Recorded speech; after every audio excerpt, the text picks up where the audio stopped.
It was a crisp Monday morning when she stepped out of her sleek black SUV and walked toward the modest brick building of the neighborhood bank. She wore a sharply tailored navy blue blazer over a cream silk blouse, dark trousers pressed with perfect creases, and heels that echoed confidently across the sidewalk. Her presence was composed, calm, and unmistakably authoritative, the kind of energy that made heads turn whether she tried to or not. As she pushed open the glass door, a soft chime signaled her entry into the bank's lobby, where the slow rhythm of a typical banking day was underway. The waiting area had only a few customers seated in chairs, tapping their phones or flipping through outdated magazines. Two tellers chatted behind the counter, and a manager leaned over a desk, engrossed in paperwork. She approached the counter with a quiet confidence, a leather portfolio in hand, prepared for a scheduled transaction that involved signing off on a significant commercial wire. The transaction had been planned for days. She had made arrangements in advance, called to confirm, and was assured everything would be ready upon her arrival. She was punctual, professional, and perfectly within her rights to be there. As she waited politely for acknowledgement, the staff barely lifted their heads. She gave a slight smile and cleared her throat gently, assuming they hadn't noticed her approach. One teller gave a perfunctory glance before returning to her monitor, offering no greeting. Another looked at her, blinked, and then resumed counting a stack of 20s, as if the interruption wasn't worth the effort of her response. She stood patiently for a moment longer, then stepped slightly closer, her voice clear but calm, asking to speak with the branch manager regarding her 10 a.m. appointment. A woman behind the desk looked up, blinked slowly, and with a clipped tone asked whether she had an account with the bank. When she confirmed that she did, several, in fact, under a corporate name, the woman's expression didn't change. The response she received was curt, dismissive. Without checking anything, the manager simply replied that corporate transactions of that nature required prior arrangements and that she should call ahead next time. She repeated, more firmly this time, that she had called. She gave the name of the associate she had spoken with. The woman shrugged, said no one by that name worked there, and that the transaction was too complex to handle without prior verification, which would take at least 24 hours. She stood there, absorbing each word, noting not just the words spoken but the tone behind them, the implications, the assumption that she didn't belong there, that she was either confused or lying. No one had asked for her name, no one checked the appointment calendar, no one pulled up her account. She asked again, this time requesting they verify her identity and look up her business. Instead, they told her the system was down, that perhaps she'd be better served at a different location. Someone in line behind her shifted uncomfortably, clearly aware of the tension, but said nothing. The woman at the counter began calling for the next customer without even resolving the current conversation. It wasn't the first time she had been underestimated, but in this moment the air carried an unmistakable sting of condescension, as if she were invisible, unworthy of time or attention. Still, she didn't argue. She didn't raise her voice. Instead, she stepped aside, opened her phone, and walked toward the window, dialing a number from memory. The call was short, direct. Just a few words, spoken with a level tone, followed by a pause to listen, and a final sentence confirming that she was indeed standing inside the branch. She hung up and waited. 5 minutes passed. Then 10, and in that time something shifted. The phones began ringing. The staff glanced at each other as calls came in back to back. The manager's expression changed from disinterest to confusion, then concern. She picked up the phone, said her name into the receiver, listened, then stood up suddenly, nodding fast. Another call came in at the teller window. One of the employees picked it up, his eyes flicking toward the woman still calmly standing by the window. His posture stiffened. He put the phone down and looked around. There was a ripple through the room, a current of urgency replacing the earlier indifference. Conversations turned into hushed whispers. One by one, the staff began to realize something was happening beyond their understanding, something that had shifted the power dynamic in an instant. The once dismissed visitor remained silent, still holding her leather portfolio, her gaze steady but not hostile, her body language unchanged. She didn't need to say anything. The call said it all. In those 10 minutes, everything they thought they knew about the woman standing in front of them unraveled completely. She stood there in plain view, unmistakably present, yet somehow unseen. The staff at the branch continued their routine, as if her presence was an inconvenience rather than a scheduled appointment. Despite her immaculate appearance, flawless makeup, polished shoes, and a designer bag that quietly spoke volumes, they barely acknowledged her existence. Her voice, when she finally spoke, was calm and well modulated, practiced from years of boardroom negotiations and executive briefings. She introduced herself, clearly and professionally, stating her business purpose and mentioning that she had an appointment. The teller closest to her didn't make eye contact, didn't respond to her name, and offered a rehearsed smile that didn't reach her eyes before turning away, muttering something under her breath about needing to check the back office. No effort was made to expedite anything. No one asked for ID. No one asked her to take a seat or offered a time frame. She was simply left standing. Others, who walked in after her, some casually dressed, others without appointments, were greeted more warmly. A man in sweatpants carrying a gym bag was called forward within seconds. A woman with a stroller was walked through a check deposit, but she, in her tailored suit, remained rooted where she was, waiting, watching, analyzing every subtle signal they sent. It was more than inattentiveness. There was a deliberate chill in the air, the kind that is polite on the surface but dripping with unspoken judgment underneath. A sense that she did not look the part of the clients they were used to serving at that level, despite everything about her clearly stating otherwise. It wasn't the first time this had happened to her. It wasn't even rare. But what struck her was the uniformity of the dismissal, the seamless way in which they all treated her as an outsider, without even the curiosity to question their assumption. As if they had all silently agreed that someone like her couldn't possibly be important enough to merit urgency or even common courtesy, she decided to remain silent and observe, taking mental notes of each interaction. The teller, who giggled with a young white couple about their honeymoon fund, the branch manager who took extra time to explain a transaction to a man in business, casual attire, the passing glances between employees that seemed to communicate unspoken bias. She had been in far more challenging environments: hostile board meetings, high-stakes acquisitions, regulatory panels. But this was different. This was subtle, almost imperceptible to the untrained eye. The kind of discrimination that hides behind a smile and lives in tone, posture, and avoidance.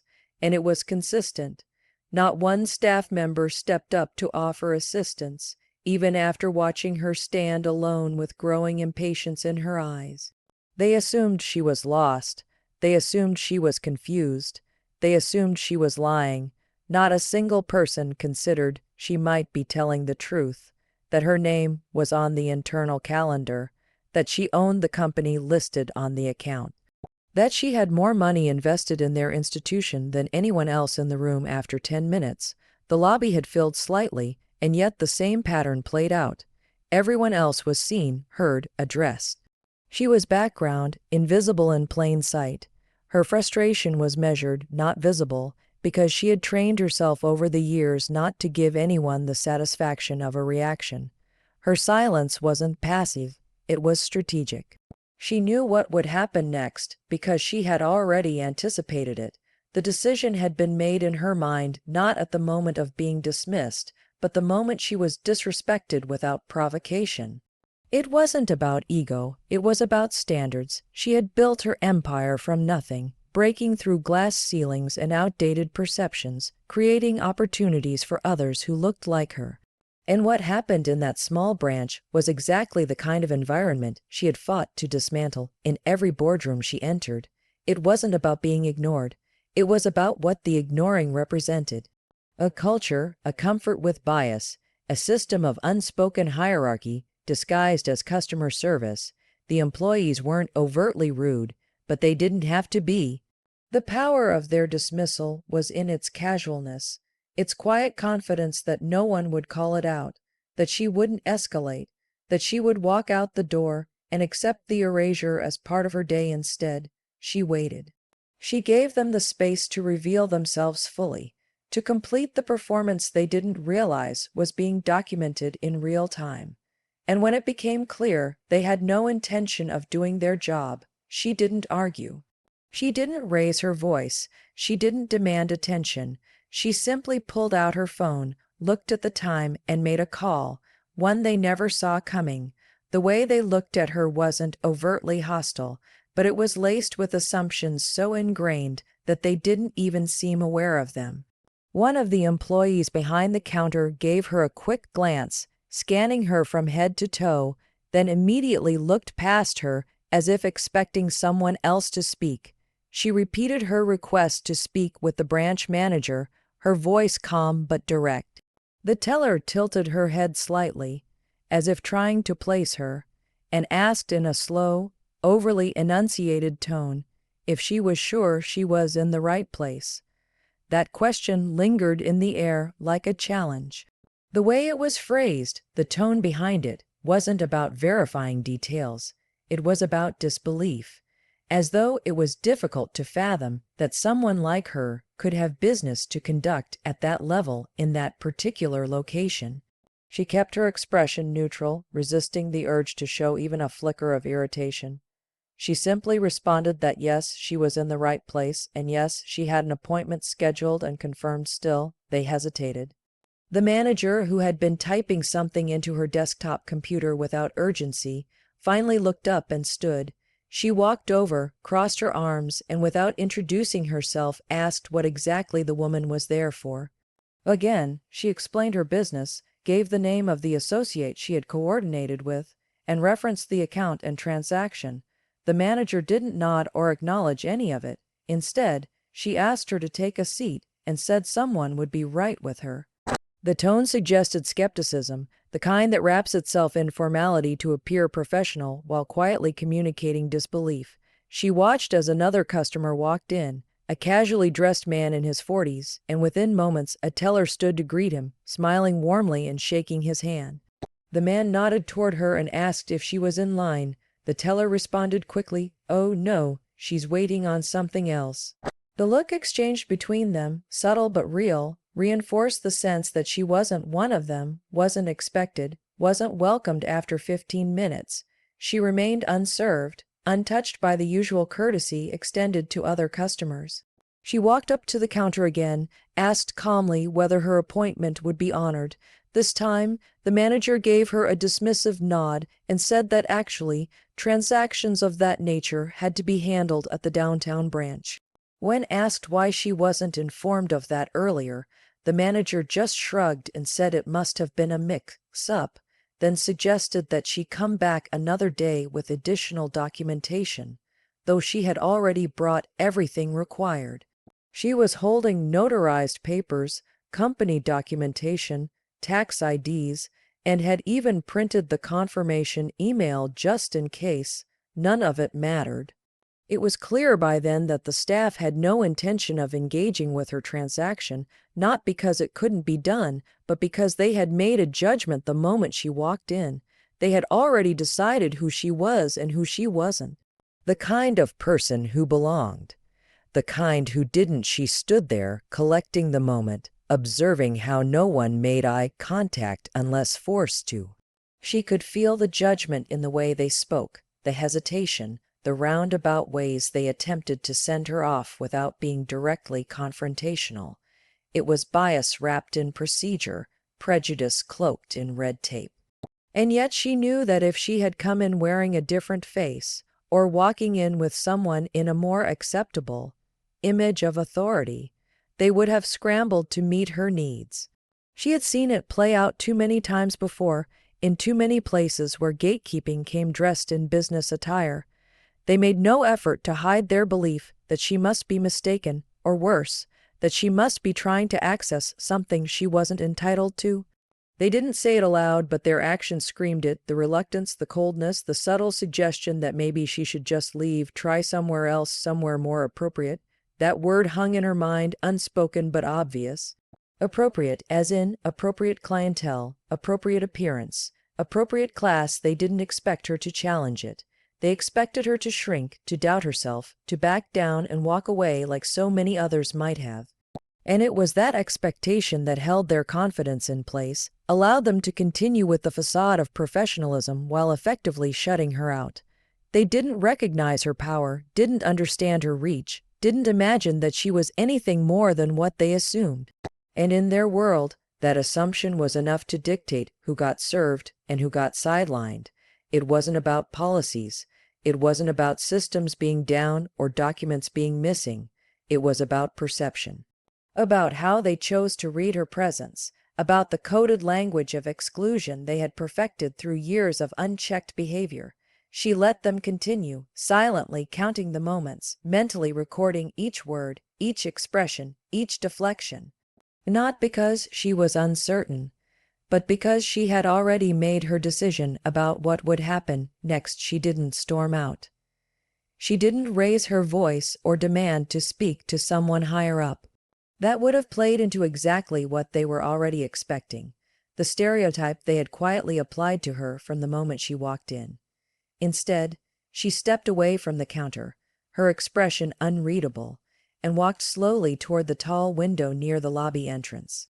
She stood there, back straight, arms at her sides, then calmly reached into her bag and pulled out her phone. The screen lit up as she unlocked it with a practiced swipe, tapped into her contacts, and selected a number marked with a single initial. She raised the phone to her ear, the leather folder still tucked neatly under one arm, her reflection visible in the glass as she waited for the other end to pick up. Her voice, when she spoke, was low and measured, not more than a few words exchanged. She said her full name, gave the branch location, and paused briefly as the person on the other line responded. She confirmed again. Yes, she was still inside the building. Yes, the transaction had been refused, and yes, she had followed all the proper protocols.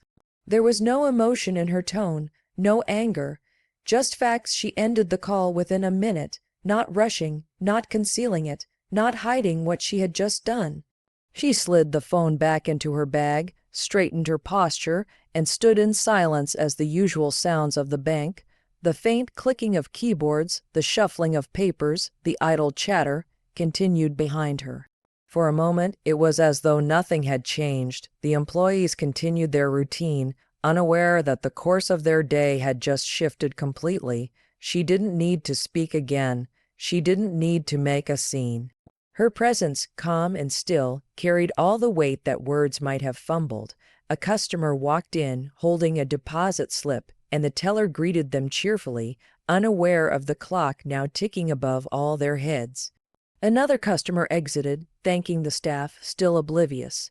Meanwhile, she remained unmoved, her eyes steady, watching the sun catch the edges of the passing cars outside. Then, the phones began to ring. One after the other, like a domino effect that no one could trace to its source at first. The first ring came from the manager's desk. She picked it up with her usual air of casual authority, but within seconds, her shoulders stiffened. She said her name, repeated it, and then stood upright, eyes flicking toward the woman at the window. A pause, then a nod, and suddenly the composure she wore so easily began to erode. A second line rang at one of the teller windows. The teller answered it, expecting the usual customer service inquiry, but as he listened, his brow furrowed and his mouth tightened. The call ended quickly. He looked up, confused, glancing around the lobby before quietly placing the phone back in its cradle. A third line began to buzz. This time it was answered by another employee in the back office. The conversation was brief, but the effect was immediate. She stood from her desk, looked directly at the manager, and mouthed something that wasn't quite audible, But clearly urgent, the atmosphere changed. It was no longer just another Monday morning inside a sleepy bank branch. A shift had occurred, silent but seismic, and they could all feel it. The whispers began, low, tense exchanges between staff as they tried to piece together what was happening. The manager stepped out from behind her desk and approached the back office, phone still in hand, mouth pressed into a tight line. More calls came in, and this time no one smiled, no one greeted customers. No one continued their work as usual. The rhythm of the branch was broken, disrupted by a force none of them could see, but all could feel, and still she said nothing. She watched, she waited. Her eyes moved from face to face, watching their postures shift, their certainty waver, their quiet confidence dissolve under the weight of realization.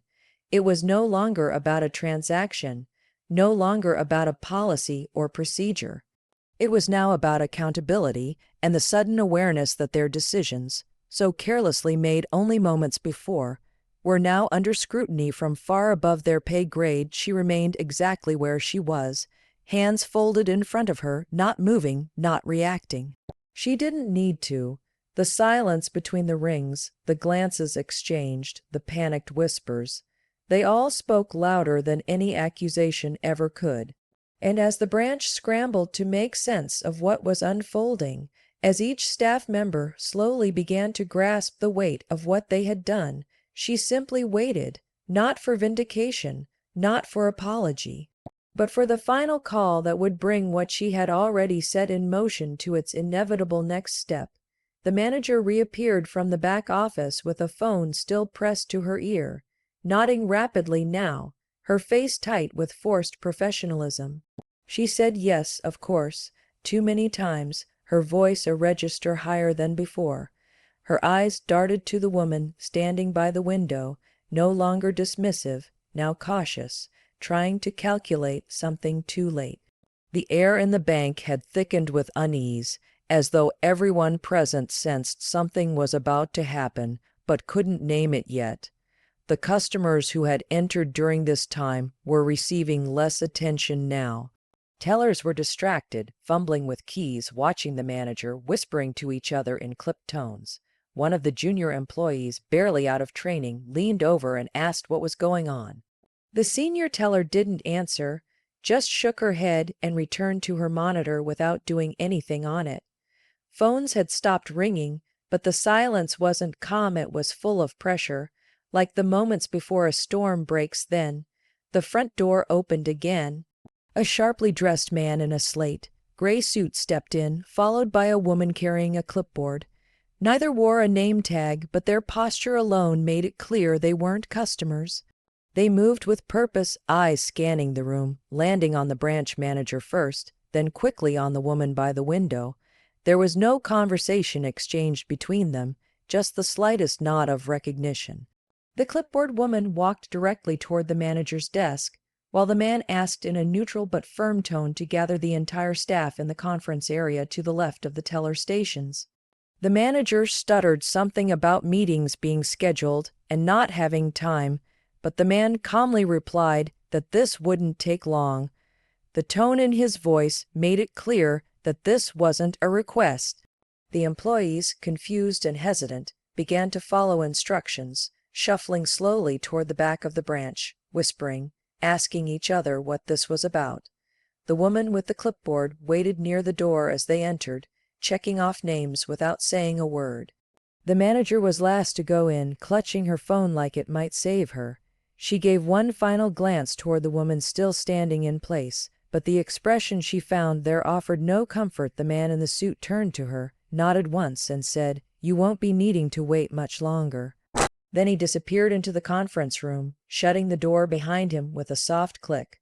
What followed was muffled but clear enough to those who listened. Her name was mentioned. So was the time she arrived, the documentation she brought, the confirmation call she made. A few raised voices followed, uncertain, defensive, one of them asking, "Is this for real?" Then silence, then another voice cutting through with finality, the kind of voice that doesn't repeat itself. From the outside, the woman didn't move. She stood with the same quiet poise she had maintained from the beginning, her eyes steady, her breath calm, the picture of composed authority. No one approached her. No one offered her service. It was too late for that now. After several minutes, the door opened again. The man and woman emerged first, both with unreadable expressions. Behind them, the staff trickled out slowly. Some had wide eyes. Others looked stunned, mouths set in rigid lines.